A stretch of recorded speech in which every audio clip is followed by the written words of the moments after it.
আসসালামু আলাইকুম ভিউয়ার্স, আপনাদেরকে ওয়েলকাম জানাচ্ছি আমার নতুন আরেকটি ভিডিও দেখার জন্য। আপনারা সবাই কেমন আছেন? আশা করছি ভালো আছেন। আমরাও আল্লাহর রহমতে ভালো আছি। আজকে আপনাদের জন্য নিয়ে আসছি শুধু মাত্র 2টা উপকরণ দিয়ে খুব সহজে কিভাবে ওরিও রোল বানানো যায়। এটা খুবই মজাদার এবং বাচ্চাদের এবং বড়দের খুব পছন্দের একটা রেসিপি। তো চলুন দেখে নেওয়া যাক কীভাবে বানানো যায়। এই ওরিও রোলটা বানানোর জন্য আমার লাগবে ওরিও 1 প্যাকেট বিস্কিট। এখানে আমি 100 টাকা দামের যে বিস্কিটটা সেটা নিয়েছি, একটু বড় সাইজের, আর নিয়েছি হাফ কাপ পরিমাণ মিল্ক। আর দুধটা আপনারা অবশ্যই চুলায় জাল করে নেবেন, যেহেতু এটা আমরা চুলায় দিব না, চুলায় জাল করে ঠান্ডা করে নিলেই হবে। তারপর দুধটা আমি এক পাশে সরিয়ে রাখছি। এখন আমি একটা বাটি নিয়ে নিয়েছি আর ওরিও বিস্কিটটা আমি এখন কেটে নিচ্ছি। তো শুরুতে ছোট্ট রিকোয়েস্টটা করে নিই, যারা এখন আমার চ্যানেলে নতুন আছেন বা আমার ভিডিও দেখছেন কিন্তু আমার চ্যানেলটা এখনও সাবস্ক্রাইব করেন না, প্লিজ আমার চ্যানেলটা সাবস্ক্রাইব করে নেবেন এবং পাশে থাকা বেল বাটনটি অল অপশনে ক্লিক করে দিবেন। আর ভালো লাগলে একটা লাইক দিতে ভুলবেন না। তো আমি এখন বিস্কিটটা এভাবে কেটে নিলাম। তারপর বিস্কিটটা খুব আলতোভাবে আলাদা করে, দুইটা বিস্কিট এগুলো একসাথে থাকে, ভিতর থেকে যে ক্রিমটা থাকে সেটা আমি আলাদা করে নিব। এক বাটিতে ক্রিমগুলো নিব আর একটা বাটিতে আমি বিস্কিটগুলো নিয়ে নিব।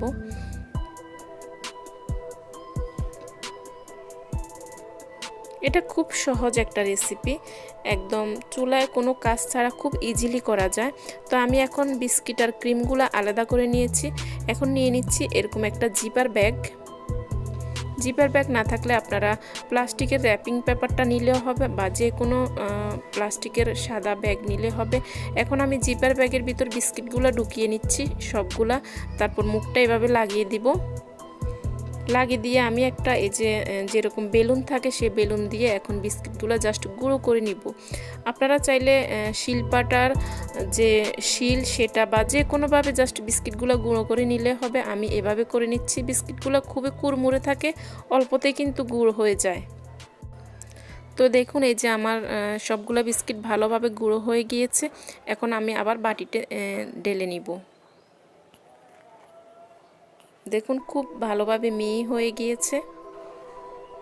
এখন বিস্কিটের গুঁড়াগুলো আমি বাটিতে নিয়ে নিয়েছি আর বিস্কিটের গুঁড়ার সাথে দিয়ে দিচ্ছি 3 টেবিল চামচ পরিমাণ লিকুইড দুধ, নর্মাল টেম্পারেচারের অবশ্যই। দুধগুলো দিয়ে জাস্ট ভালোভাবে মিলিয়ে নিতে হবে। এভাবে চামচ দিয়ে মিলানোর পরে যখন মোটামুটি মিলে যাবে, তারপর হাত দিয়ে আমরা যেভাবে রুটির কাই করে থাকি সেভাবে করে নিব। এভাবে আমরা একটা ডো তৈরি করে নিব। একদম বেশি শক্তও না আবার একদম নরমও না। 1 প্যাকেট বিস্কিটের মধ্যে 3 টেবিল চামচ দুধ দিলে পরিমাণটা ঠিকমতো হয়। তো এভাবে ডো তৈরি করে এক পাশে রেখে দিব। এখন যে বিস্কিটের ক্রিমগুলো রেখেছি সেখানে দিয়ে দিয়েছি 1 টেবিল চামচ পরিমাণ দুধ দিয়ে ভালো করে মিশিয়ে নিব। এটা একটু সময় নিয়ে আস্তে আস্তে করতে হয়। কিছুক্ষণ মেশানোর পরে এরকম একটা ক্রিমি ভাব চলে আসবে, তখনই হয়ে যাবে আমাদের ক্রিমটা রেডি। তারপর যে ডো তৈরি করেছিলাম সেটা আমি আবার সেই জিপার ব্যাগে ঢুকিয়ে নিয়েছি। নিয়ে মাঝখানে রেখে হাত দিয়ে এভাবে একটু চেপে চেপে এখন আমি জাস্ট সমান একটা বেলুন নিয়ে জাস্ট রুটির মতো করে বেলে নিব চারদিকে। এটা মোটামুটি আলতোভাবে এভাবে করে নিতে হবে। পুরো প্যাকেট জুড়ে আমি এভাবে করে নিয়েছি, এটা খুব ইজিলি হয়ে যাবে। এখন আমি প্যাকেটের মাঝখানটা কেটে নিব একটা কেচি দিয়ে। তারপর প্যাকেটের আরেকটা মাথা আমি কেটে নিয়েছি। এভাবে 4-5টা কাটা হয়ে গেলে যখন এরকম খালি হয়ে যাবে, তখন বিস্কিটের যে ক্রিমটা তৈরি করেছিলাম সেটা আমি সবটাই উপরে দিয়ে দিব। দিয়ে ভালোভাবে পুরাটা জাস্ট লাগিয়ে নিব। এই যে দেখুন এভাবে করে লাগিয়ে নিতে হবে। এখন প্লাস্টিক যে র্যাপিংটা আছে ওটা দিয়ে এভাবে করে মুড়িয়ে জাস্ট একটা ভাঁজ করে নিব। এটা জাস্ট দেখে বুঝে নিতে হবে, আসলে খুবই ইজি একটা কাজ। তারপর আমরা প্লাস্টিক র্যাপিংটা কিন্তু এখন ফেলে দিব না, পুরাটা এভাবে মুড়িয়ে নিয়ে নর্মাল ফ্রিজে রেখে দিব 1 ঘন্টার জন্য। 1 ঘন্টা পর ফিরে আসছি। এই যে 1 ঘন্টা পর আসলাম। এখন একটুখানি ফ্রিজ থেকে বের করার পর একটু শক্ত হয়ে যাবে, তৈরি হয়ে গেলে আমাদের রোলটা। জাস্ট এখন আমরা এটা কেটে নিব ইচ্ছা মতো, যতটুকু চিকন বা মোটা করতে চাই সেভাবে আমরা কেটে নিব ওরিও রোলটা।